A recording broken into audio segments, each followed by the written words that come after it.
Jemaat terkasih Tuhan, pertolongan kita dalam ibadah minggu hari ini adalah dalam nama Tuhan yang menjadikan langit dan bumi, yang tak pernah meninggalkan perbuatan tangannya.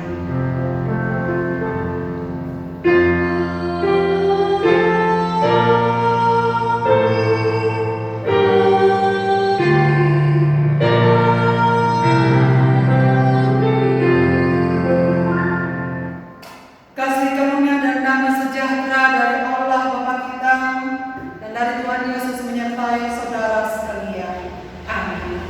Jemaat dipersilakan duduk kembali.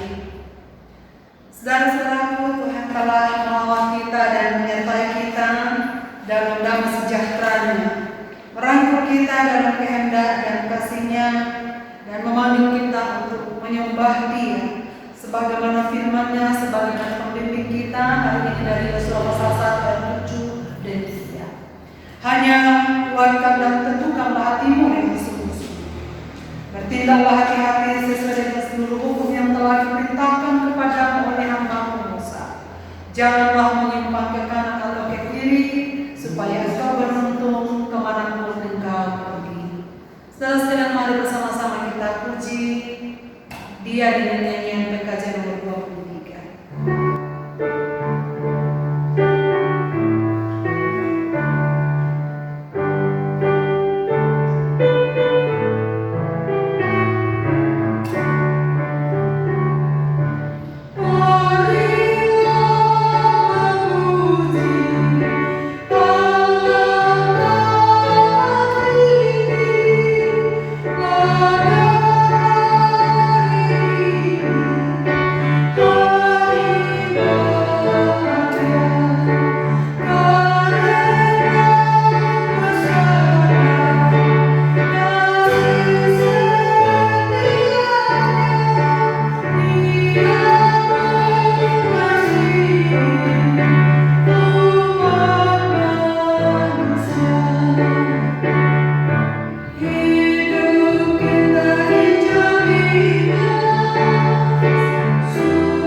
Saudara-saudara kekasih Tuhan, marilah kita bersama-sama datang kepada Tuhan pada kesempatan ini dalam rasa sesal dan malu, dan dalam segala kerendahan hati kita mengaku dosa-dosa kita kepadanya, karena kita sadar sepanjang minggu yang telah kita jalani Tuhan begitu setia memelihara hidup kita, tapi kita tak sanggup setia untuk mengiring Dia di sepanjang jalan hidup kita. Karena itu mari datang kepadanya dengan mengingat firman Tuhan dari Amsal 28 ayat 13 demikian. Siapa menyembunyikan pelanggarannya tidak akan beruntung, tetapi siapa mengakuinya dan meninggalkannya akan disayangi. Puji nama Tuhan saudara sekalian, karena kita adalah orang-orang yang disayangi Allah, sehingga setiap kali kita mengaku dosa kita, Ia memberikan kehidupan damai dan tentram di hati kita. PKJ 232, dikala hidupku tentram dan senang.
Kami mengucap syukur Bapa, karena karya-Mu yang agung di atas kayu salib yang membuat kami boleh nikmati keselamatan sempurna di dalam Tuhan. Terima kasih untuk segala pengampunan yang Tuhan senantiasa berikan kepada kami anak-anak-Mu yang lemah dan tak sanggup untuk menuruti apa yang Tuhan mau. Kami hanya bisa sanggup berdiri di hadapan Tuhan hanya karena anugerah-Mu semata-mata. Terima kasih karena kami sebagai persekutuan umat-Mu ini, Tuhan telah pelihara, Tuhan selamatkan, Tuhan ampuni dengan begitu sempurna. Dan kini ya Tuhan, kami layak di hadapan-Mu untuk duduk bersama-sama, menghampiri tahta kasih karunia-Mu, ingin mendengar apa yang Tuhan ingin sampaikan kepada kami. Tapi sesungguhnya Tuhan sendiri yang lebih dahulu merindukan kami. Tuhan memanggil kami, Tuhan ingin melawat kami dengan kebenaran firman-Mu saat ini. Maka berbicaralah kepada semua anak-anak-Mu, semua kekasih-kekasih-Mu yang telah siap untuk menerima firman-Mu. Mereka sedang duduk diam di rumah mereka masing-masing, karena mereka rindu Tuhan menyapa mereka, Tuhan memperbaharui mereka, Tuhan menguatkan mereka bagaimana hidup sebagai anak-anak-Mu yang layak di tengah-tengah dunia ini. Biarlah firman-Mu ini akan menguatkan kami dan menghiburkan kami melewati masa-masa sulit dalam kehidupan kami. Kami siap untuk membaca dan merenungkan firman-Mu ya Tuhan. Maka berbicara. Dalam nama Tuhan Yesus kami memohon doa ini. Amin. Saudara-saudaraku, mari bersama kita membaca Matius pasal 13 ayat 24 sampai ayat 30 dan ayat yang ke-36 sampai ayat yang ke-43. Matius pasal 13 ayat 24 saya baca saudara sampai ayat yang ke-30 dan nanti ayat 36 sampai ayat yang ke-43 demikian. Yesus membentangkan suatu perumpamaan lain kepada mereka, katanya, hal kerajaan surga itu seumpama orang yang menaburkan benih yang di padang yang baik di ladangnya. Tetapi pada waktu semua orang tidur, datanglah musuhnya menaburkan benih lahan di antara gandum itu lalu pergi. Ketika gandum itu tumbuh dan mulai bergulir, nampak jugalah lalang itu. Maka datanglah hamba-hamba tuan lalang itu kepadanya dan berkata, Tuan, bukankah benih baik yang Tuhan taburkan di ladang Tuhan? Dari manakah lalang itu? Jawab tuan itu, seorang musuh yang melakukannya. Lalu berkatalah hamba-hamba itu kepadanya, jadi maukah Tuhan supaya kami pergi mencabut lalang itu? Tetapi ia berkata, jangan, sebab mungkin gandum itu ikut tercabut pada waktu kamu mencabut lalang itu. Biarkanlah keduanya tumbuh bersama sampai waktu menuai. Pada waktu itu aku akan berkata kepada para penuai, kumpulkanlah gandum lalang itu dan ikatlah berbekas-bekas untuk dibakar. Kemudian kumpulkanlah gandum itu ke dalam lumbung. Ayat 36 sampai 43. Maka Yesus pun meninggalkan orang banyak itu lalu pulang. Murid-muridnya datang dan berkata kepadanya, jelaskanlah kepada kami perumpamaan tentang lalang di ladang ini. Ia menjawab, katanya, orang yang menaburkan benih baik ialah anak manusia. Ladang ialah dunia. Benih yang baik itu anak-anak kerajaan dan lalang anak-anak sejahat. Musuh yang menaburkan benih lalang ialah iblis. Waktu menuai ialah akhir zaman dan para penuai itu melangkah. Maka seperti lalang itu dikumpulkan dan dibakar dalam api, demikian juga pada akhir zaman. Anak manusia akan menyuruh malaikat-malaikatnya dan mereka akan mengumpulkan segala sesuatu yang menyesatkan dan semua orang yang melakukan kejahatan dari dalam kerajaannya. Semuanya akan dicampakkan ke dalam dapur api. Di sana akan terdapat ratapan dan kertakan gigi. Pada waktu itu orang-orang benar akan bercahaya seperti matahari dalam kerajaan Bapa mereka. Siapa bertelinga, hendaklah ia mendengar. Bapak, Ibu, dan saudara-saudaraku, demikianlah pembacaan firman Tuhan. Bahagialah yang merenungkan Taurat Tuhan siang ataupun malam. Haleluya.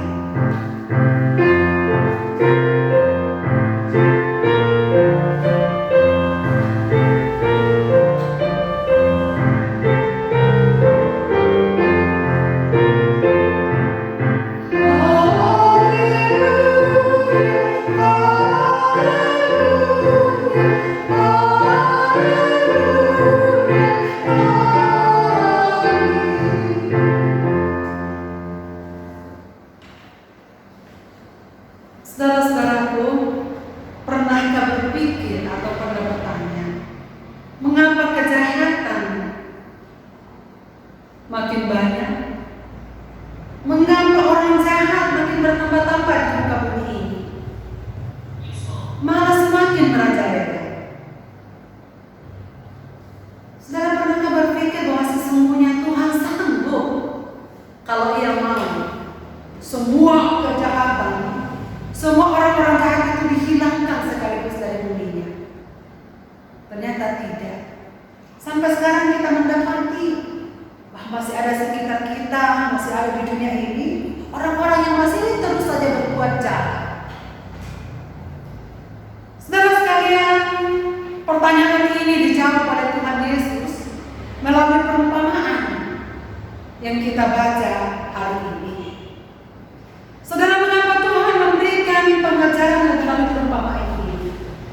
Saudara, kalau kita baca kitab Injil Matius, di sana kita lihat bahwa pada zaman itu kemana-mana Yesus pergi, ke sana berbondong-bondong orang. Banyak orang yang terus-menerus mengikutinya, bahkan sampai istirahat pun tidak bisa. Di mana dia ada, orang akan ke sana. Tapi apa motivasi orang-orang ini datang kepada Tuhan? Apakah mereka itu pengajaran Kristus? Ternyata tidak. Tidak semua mereka merindukan, menghendaki, dan mengingini kebaikan, kebenaran, dan keselamatan dari Tuhan Yesus. Saudara sekalian, saya mau mulai renungan ini dengan menceritakan pengalaman saya. Saya sebenarnya suka berkebun. Saya suka nanam-nanam. Karena sekarang saya tidak punya lahan, maka jadilah pot-pot saya jadikan sebagai lahan untuk menanam. Saudara, sebagaimana orang yang suka berkebun, tentu bagaimana tahunya, gemasnya melihat tanaman liar yang seringkali tumbuh di antara tanaman-tanaman yang sedang dipelihara. Selalu saja ada tanaman liar yang tumbuh di tengah-tengah tanaman kita itu. Saudara, ada satu tanaman kecil, rumput kecil, yang ternyata itu gampang sekali tumbuh. Tiap hari saya cabut dari pot-pot kecil saya, tapi ternyata muncul lagi. Ini apa, saudara sekalian? Selain mengganggu mata, tanaman liar ini juga menghisap sari makanan yang seharusnya hanya untuk dikonsumsi oleh tanaman yang sedang kita pelihara. Biasanya orang akan segera mencabut tanaman liar itu. Ya, begitu saya lihat, kalau sudah bisa saya pegang, saya pasti cabut tanaman liar itu. Tapi lama-kelamaan akan tumbuh lagi. Ini yang mengesalkan, saudara sekalian.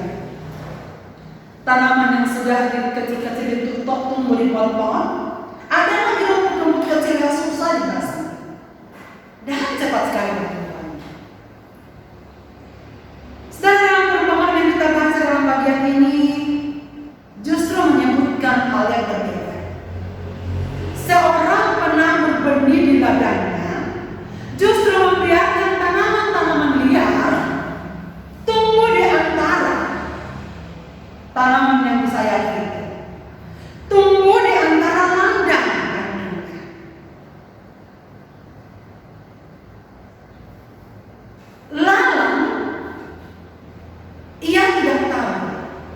dalam perumpamaan yang dikatakan pada waktu yang punya anak itu tidur, setelah ia menaburkan benih yang baik, datang juga orang jahat itu yang dengan sengaja menanam benih lalang. Untuk sementara pemilik ladang dan karyawannya, para petani ini tidak tahu kalau ada tumbuhan liar yang sedang tumbuh bersama tanamannya. Nanti lihat sedang di cover awal itu di kita hari ini di tayangan video ini, ada tanah, ada sawah yang Bapak Ibu lihat yang sedang ditumbuhi padi yang sudah menghijau. Dan di antara padi-padi itu pasti tumbuh tanaman liar. Pada saat belum berbuah kita tidak tahu ada tanaman liar. Tapi Yesus mengatakan pada waktu mulai berbuah, berbulir, ternyata ketahuan dari buahnya. Ini lalang, ini gandum. Pada waktu pegawai-pegawainya lihat, para petani lihat, kenapa ada lalang? Kan yang ditabur gandum. Kenapa ada lalang? Yang mempunyai ladang mengatakan, ada orang jahat yang sengaja menaburnya. Wah, bolehkah kami mencabut lalang-lalang itu? Kata yang punya ladang, jangan. Kalau kamu cabut dia, nanti gandum pun ikut terjatuh. Saudara, ini ilustrasi yang sengaja Tuhan Yesus buat berdasarkan pengalaman dan konteks waktu itu di Palestina. Biasanya lalang dan gandum itu tumbuh bersama, tetapi akarnya saling melilit, sehingga sukar untuk hanya mengangkat lalang saja. Akarnya pasti melilit akar gandum, dan pada itu waktu itu diangkat akar itu juga gandum itu. Nah, saudara-saudaraku, yang saya kasih itu sebabnya Yesus mengatakan jangan. Saudara, dari perikop ini ada beberapa hal yang hendak kita pelajari. Yang pertama, penaburan benih baik. Saudara, siapa penabur? Jelas dikatakan bahwa penabur itu adalah anak manusia.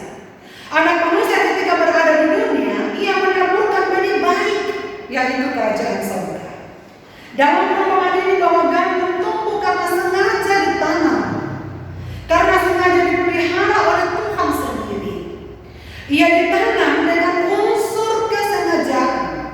Ia begitu dipelihara. Makanya jangan heran ketika ada tumbuhan lain yang tumbuh, sang petani itu segera mencabutnya. Karena tidak ingin kalau peliharaannya ini justru terhambat pertumbuhannya dan akan akhirnya mempengaruhi buahnya nanti kalau ia tumbuh di antara lalang-lalang. Saudara-saudara yang saya kasihi, apa maksud penaburan benih yang baik? Benih tidak akan asal dipilih dan ditanam. Petani yang bijaksana pasti tahu memilih bibit yang berkualitas. Saudara, makanya dikatakan memilih biji gandum yang baik. Mengapa yang ditanam adalah biji gandum yang baik? Karena jika bibit yang berkualitas ditanam, pasti akan menghasilkan juga buah yang banyak dan berkualitas.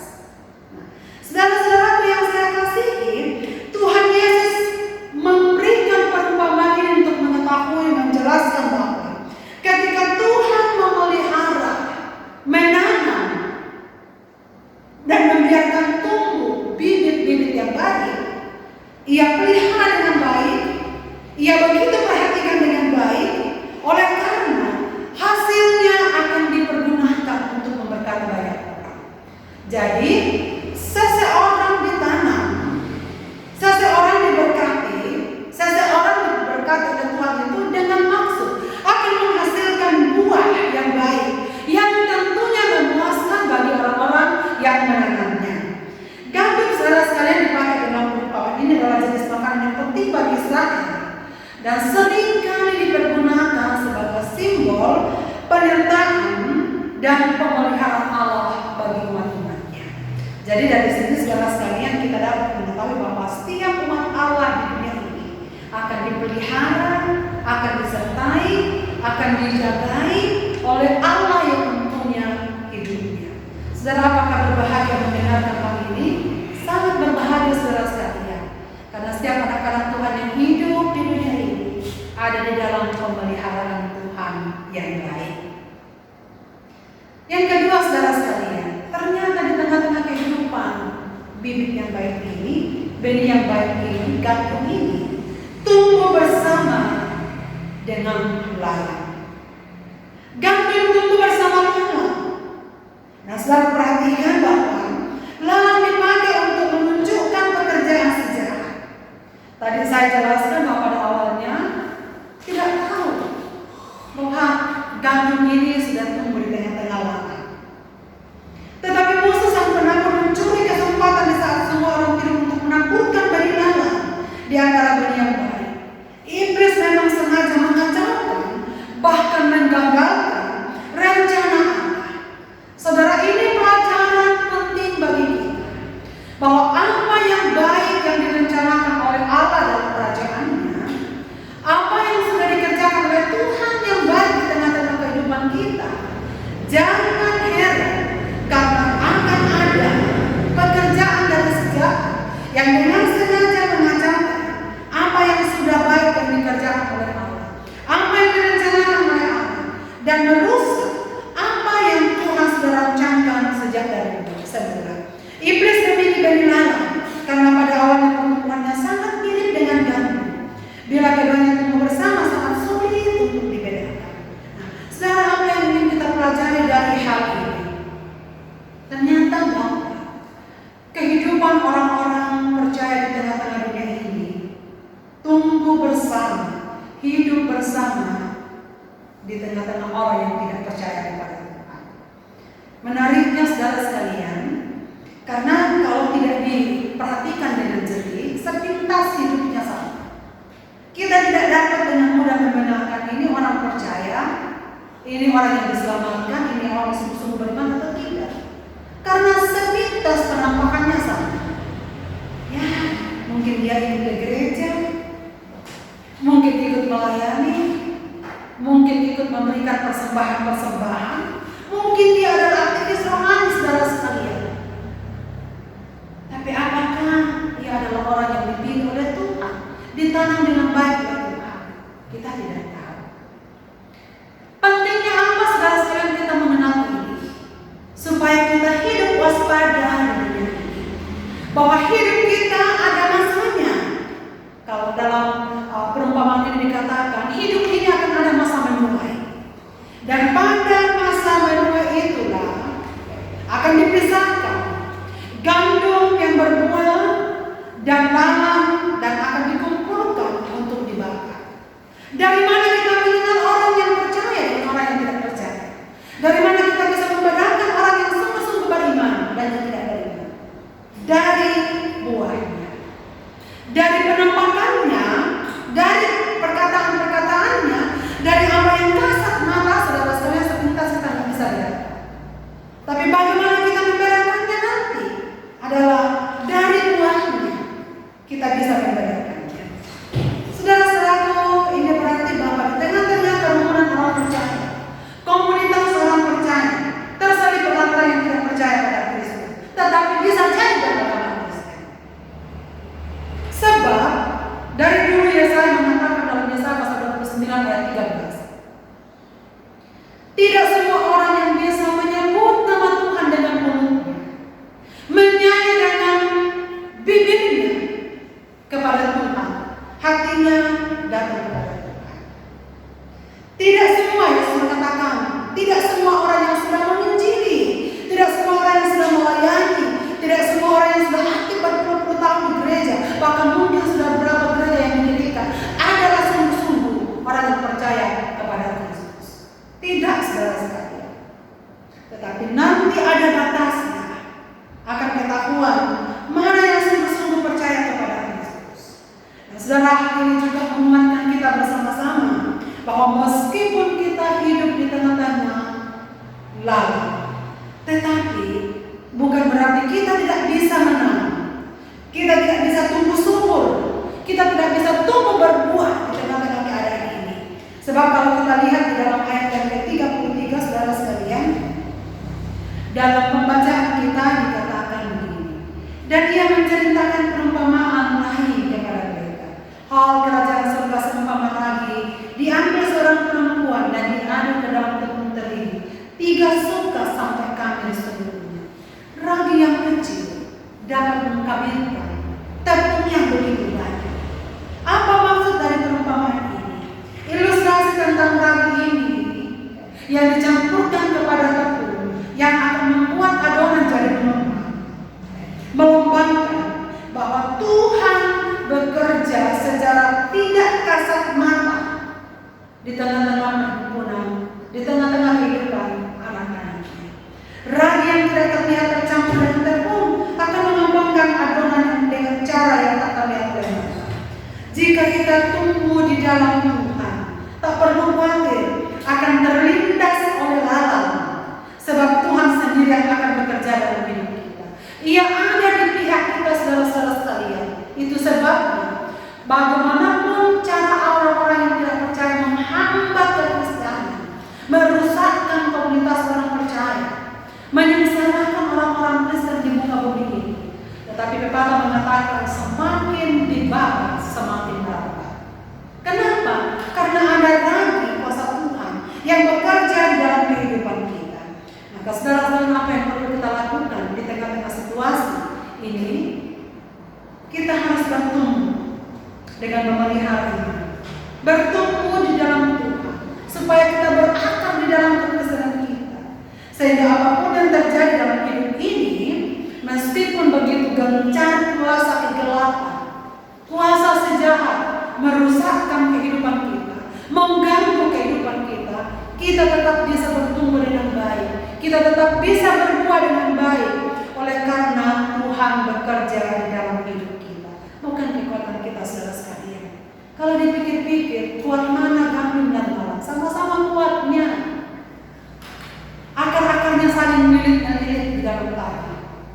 Tapi mengapa gandum bisa bertumbuh subur? Karena Tuhan yang memelihara pertumbuhannya. Sama seperti orang-orang percaya di bumi ini, saudara sekalian. Kita semua penuh dengan masalah hidup. Kita semua penuh dengan persoalan yang seringkali datang dalam hidup kita. Bahkan orang-orang jahat berkeliaran di sekitar kita. Tapi hari ini kita mendengarkan firman Tuhan yang harusnya menghibur kita. Tuhan selalu bekerja dalam hidup kita. Meskipun kadang-kadang kita tidak bisa rasakan karena bekerja sama seperti lagi dalam hidup kita. Tetapi Tuhan bekerja sehingga kita bisa melaksanakan hidup kita dengan baik di tengah-tengah dunia ini. Saudara, menarik sekali karena kita bisa terkecoh dengan kehidupan orang-orang yang identik dengan orang percaya. Maka saudara-saudara, selalu saya katakan kepada teman-teman pemuda, hati-hati memilih teman hidup. Hati-hati bergaul dengan orang-orang di sekitarmu. Apa yang mereka tampilkan identik dengan orang percaya, tapi belum tentu percaya dalam hati. Maka biarlah kita semakin waspada hidup di tengah-tengah dunia ini, supaya kita bisa bertumbuh dengan baik. Maksud Tuhan memelihara hidup kita, maksud Tuhan memberkati kehidupan kita, maksud Tuhan memberikan kita kebahagiaan di dunia ini adalah supaya kita menghasilkan buah yang baik, buah yang manis, yang menyenangkan hati Tuhan kita, yang memelihara kita. Saudara, sampai saat ini bagaimana kita hidup kita di dunia ini? Sudah berhasilkah? Sudah berbuahkah? Bagaimana kita mempengaruhi orang-orang di sekitar kita? Apa yang kita telah buat bagi orang lain itu adalah menunjukkan buah-buah dan kualitas iman kita. Semoga kita bukanlah orang-orang yang selalu meminta diperhatikan orang, tetapi lupa untuk memperhatikan orang lain. Semoga kita adalah orang-orang bukan yang hanya meminta dan meminta, tapi kita juga harus berkarya bagi orang lain. Harus lebih banyak memikirkan apa yang harus kita lakukan sebagai buah-buah iman kita. Saudara, saya ingat kesaksian salah satu pernyataan dosen saya waktu saya kuliah dulu. Dia katakan banyak orang-orang di Indonesia yang tidak mau disebut pengemis. tetapi sesungguhnya bermental menangis. Semua bisa diformulasi seolah-olah ia butuh bantuan. Salah sedikit meminta bantuan, tetapi ia enggan untuk mengulurkan tangannya meskipun dia bisa untuk membantu orang lain. Sekarang di TV kan kadang-kadang kita bisa lihat orang-orang tertentu. Ada orang-orang di desa tertentu, saya pernah beberapa kali mengenai ini bahkan viral. Orang-orang kaya menginginkan BLT, merindukan meminta bantuan tunai dari pemerintah atas nama terkena dampak pandemi. Tetapi anehnya di sekitarnya ada orang-orang yang lebih tak mampu, tapi justru mereka tidak mendapatkan bantuan. Saya berpikir, saudara sekalian, bukan ini yang diminta Tuhan. Bukan ini maksud Tuhan menghadirkan kita di tengah-tengah dunia ini. Tuhan memberkati kita, Tuhan memelihara kita dengan baik supaya kita dapat menjadi berkat bagi banyak orang. Bukan kita yang harus terus diberkati orang lain. Yuk sekali-sekali kita berpikir, kita gerakkan tangan kita gerakkan kaki kita untuk membantu orang lain. Tidak selalu dengan harta, mungkin perhatian, tidak selalu dengan uang, tapi mendengarkan orang saja itu adalah berkat. Memberikan keluhan, membantu orang lain menyelesaikan persoalan mereka. Apa yang kita bisa berikan?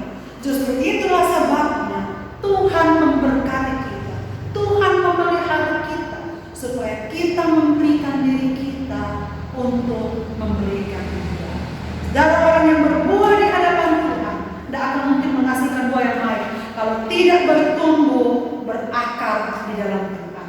Kedekatan kita dengan Tuhan, persekutuan dengan Tuhan akan menentukan kualitas hidup kita.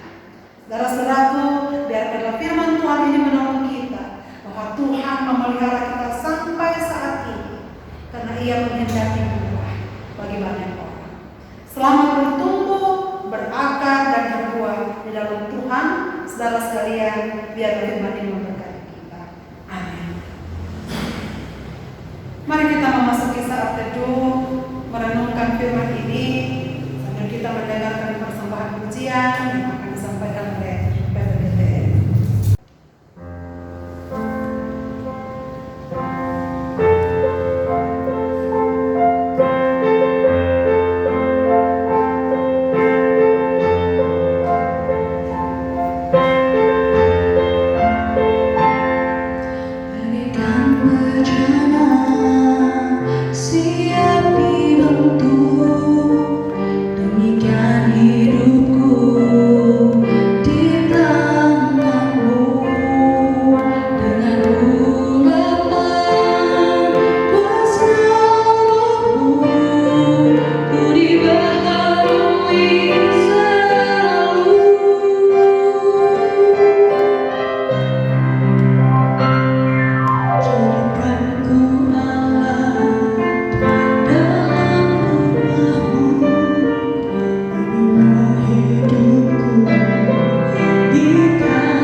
Kita mulai. Aku percaya kepada Allah Bapa yang Maha Kuasa, Khalik langit dan bumi, dan kepada Yesus Kristus Anaknya yang tunggal Tuhan kita, yang dikandung daripada Roh Kudus, lahir dari anak darah Maria, yang menderita di bawah pemerintahan Pontius Pilatus, disalibkan, mati dan dikuburkan, turun ke dalam kerajaan. Pada hari yang ketiga bangkit pula dari antara orang mati, naik ke surga, duduk di sebelah kanan Allah Bapa yang Maha Kuasa, dan akan datang dari sana untuk menghakimi orang yang hidup dan yang mati. Aku percaya kepada Roh Kudus, gereja yang kudus dan aman, persekutuan orang kudus, pengampunan dosa, kebangkitan daging, dan hidup yang kekal.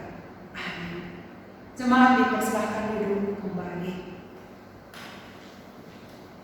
Saudara-saudaraku, saatnya kita akan menyatakan ucapan syukur kita kepada Tuhan melalui pemberian persembahan syukur untuk mengambil bagian dalam pekerjaan Tuhan dan pelayanan kasih-Nya di tengah-tengah dunia ini, khususnya di tengah-tengah jemaat kita.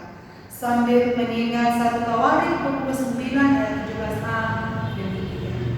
Aku tahu ya Allahku, bahwa Engkau adalah pemuji hati dan berkenan kepada keikhlasan.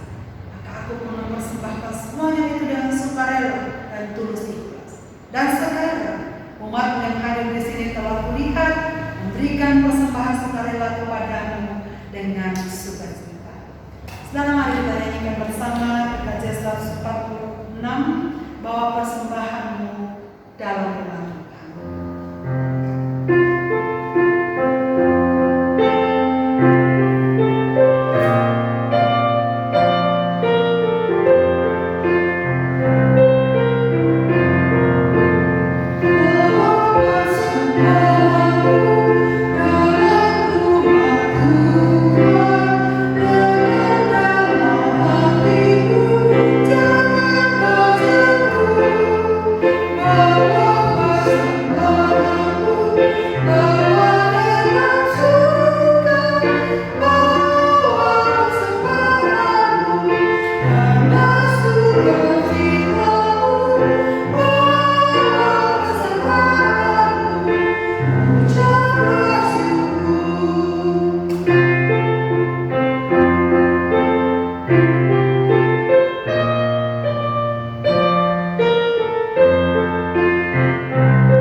Bapa di surga, kami mengucap syukur untuk firman-Mu yang baru saja kami dengarkan hari ini. Ya Tuhan, kami mengucap syukur karena Engkau menguatkan kami. Meskipun kami masih hidup di tengah-tengah dunia ini, di tengah-tengah orang yang belum percaya kepadamu, bahkan berusaha untuk menghambat pertumbuhan iman kami kepadamu. Tapi kami percaya bahwa Tuhan menyertai kami. Terima kasih, sebab Engkau tetap memelihara kami dengan begitu sempurna, hingga suatu saat kami dapat berbuat dengan baik. Tolonglah kami, supaya di tengah-tengah kehidupan ini, kami terus memelihara persekutuan dengan Engkau, supaya kami kuat olehnya, kami bertumbuh, kami berakar dalam Engkau, sehingga kami dapat menghasilkan buah-buah yang Tuhan kehendaki bagi banyak orang. Ya Bapa di dalam surga, pada kesempatan ini kami bersyukur telah memberikan persembahan syukur kami. Terimalah ya Tuhan sebagai tanda ucapan syukur umat-Mu, menyadari Bapa semua yang ada pada kami, semua yang terjadi pada kami, semua yang telah kami nikmati, karena keselamatan yang berasal daripada-Mu. Karena itu ya Tuhan, apa yang telah dikumpulkan oleh umat-Mu, baik yang akan diterapkan ditransfer melalui rekening jemaah ataupun dipersembahkan secara langsung, biarlah semuanya untuk hormat dan kemuliaan bagi nama-Mu. Kami percaya bahwa persembahan tiap-tiap umat yang diberikan dengan tulus ikhlas kepada-Mu akan mendatangkan kebahagiaan tersendiri di dalam kehidupan mereka, di tengah-tengah keluarga mereka masing-masing. Bapa dalam surga, kami doakan supaya majelis yang mengelolanya dikelola dengan baik, dengan hikmat dan bijaksana daripada-Mu, sehingga semua persembahan umat-Mu dipertanggungjawabkan dan dialokasikan sesuai dengan kehendak Tuhan. Hari ini Bapa di surga, kami ingin menaikkan syukur bersama saudara-saudara kami yang berulang tahun sepanjang minggu yang lalu. Kami bersyukur bersama hamba Bapak Paulus Panjelinsing pada tanggal 16 Juli yang lalu di Ciputat. Kami berdoa bersyukur bersama Bapak Bernardus Kian pada tanggal 17 Juli yang lalu di Cilodong. Kami bersyukur bersama Bapak Yosan Ketodim tanggal 18 Juli yang lalu di Tangerang, dan saudara Dewi tanggal 18 Juli yang lalu di Cibubur. Bapak di dalam surga, kami berdoa dan bersyukur kepada-Mu oleh karena pertambahan usia saudara-saudara kami ini. Mohon belas kasihan-Mu ya Tuhan, menyempurnakan sukacita mereka dimanapun mereka berada. Dengarkanlah sukacita, dengarkanlah doa mereka, lalu sertakan mereka ya Tuhan dalam kehidupan mereka di masa-masa yang akan datang. Bapa surgawi, pada kesempatan ini kami mendoakan umat-umat-Mu yang terus-menerus bergumul dengan kesehatan mereka. Hari ini kami tahu beberapa saudara-saudara kami yang masih mengharapkan pemulihan dari Tuhan. Mereka bergumul dengan Tuhan di tempat kediaman mereka masing-masing.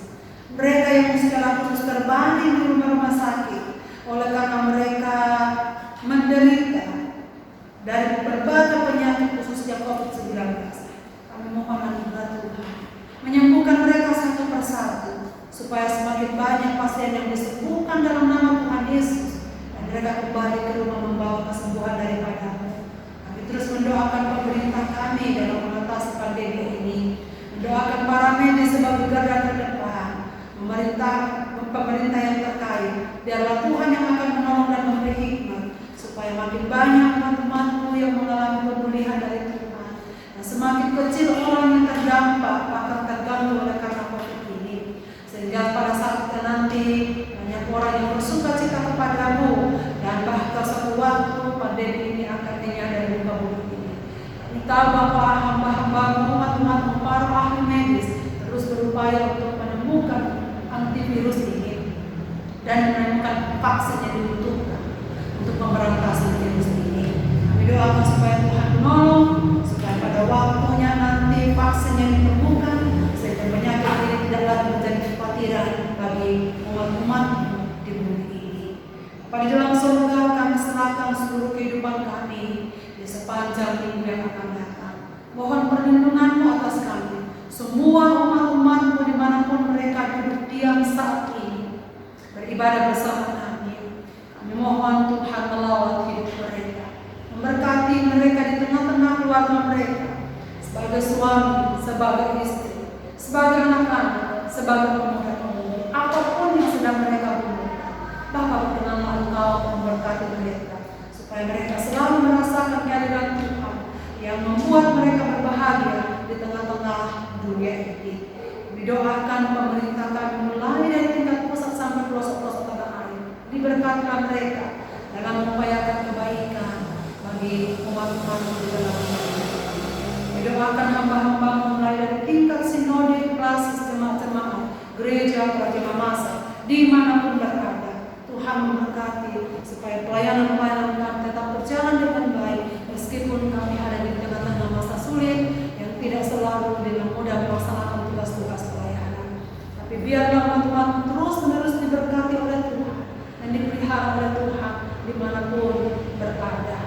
Pak Surgawi, akhirnya dalam tangan-Mu kami serahkan tubuh, jiwa, dan roh kami. Terimalah kami anak-anak-Mu ini yang berseru kepada-Mu di dalam dan demi nama Yesus Kristus Tuhan dan Juru Selamat yang telah mengajar kami berdoa bersama demikian. Bapa kami yang di surga, dikuduskanlah nama-Mu, Datanglah kerajaan-Mu, jadilah kehendak-Mu di bumi seperti di surga. Berikanlah kami pada hari ini makanan kami yang secukupnya, dan ampunilah kami akan kesalahan kami, seperti kami juga mengampuni orang yang bersalah pada kami.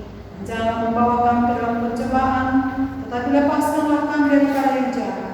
Karena Engkau yang punya kerajaan dan kuasa dan kemuliaan sampai selama-lamanya. Amin.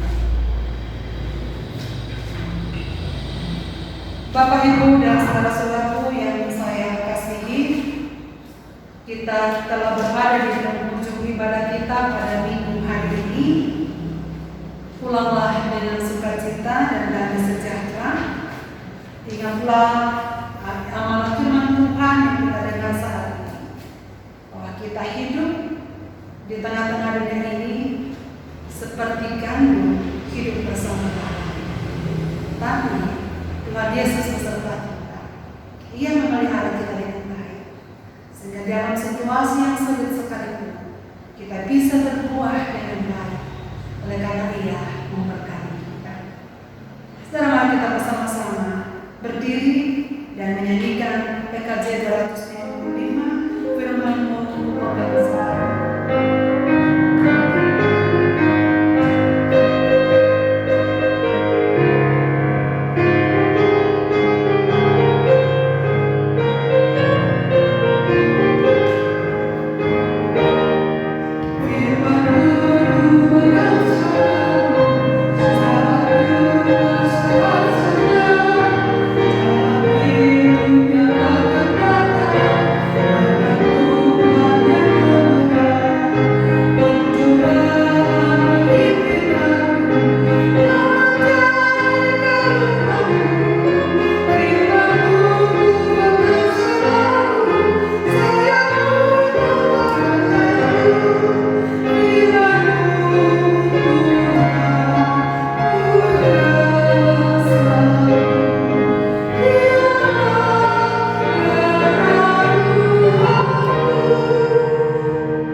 Jemaat kekasih Tuhan, pergilah dan hadapilah dan jalanlah hidup dengan semangat baru, untuk selalu memuliakan Tuhan, dan jadilah berkat bagi sesama, serta dengan iman terimalah berkat dari Tuhan. Tuhan memberkati engkau dan melindungi engkau. Tuhan menyinari engkau dengan wajah-Nya dan memberi engkau kasih karunia. Tuhan menghadapkan wajah-Nya kepadamu dan memberi engkau damai sejahtera.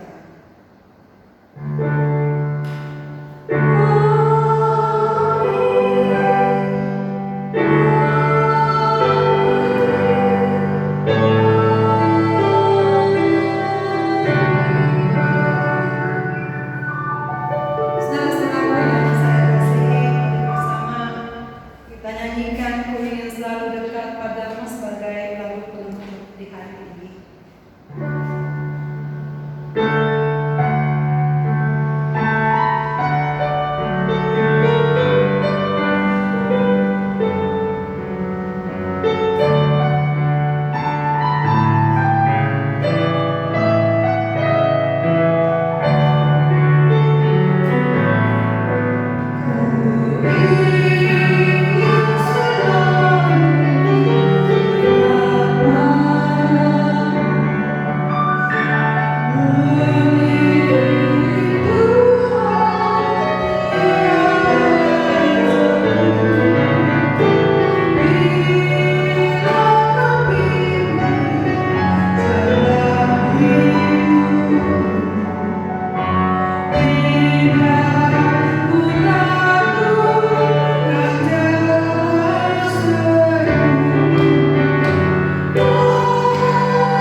kami semua tetap dalam keadaan baik dan sehat. Tuhan Yesus memberkati kita semua.